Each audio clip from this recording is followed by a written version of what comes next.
going back to profit versus cost reduction. I will say, I'm not saying that there's no perfect healthcare system, but I will say that profit versus healthcare versus, cost reduction. All over the world, healthcare costs is rising. COVID-19 has really shown that we're broken. And the CARES Act, thankfully, is protecting a lot of patients and reducing or waiving a lot of costs. But what's happening is that companies and healthcare, the healthcare industry is saying it's cost reduction, but it's actually greed. When they're saying, oh, we have to cut this for cost reduction, did you really have to cut it? Because I didn't see any executive levels, any C-suite level people get cut. I just saw that you cut a service to a patient, saying it was cost reduction.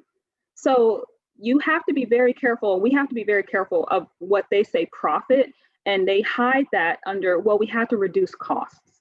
For what? For you to get a bonus, basically. And then here's the moral of the story. Happy people equal happy, healthy people equal happy people, equal productive people, equal working people, equal economic growth, equal win. I think that's a win-win. Isn't that what all the people, the talking heads you always hear about is economic growth? But we're just over here trying to be healthy. I just want to be healthy, I'll keep working, but can I be healthy without going broke? And then access to quality, equitable care. Just giving me access to care, saying, okay, the people here in South LA, they can go to UCLA too. Sure, I could go to UCLA, but I can't afford it because they charge top tier because they're quote unquote magnet status.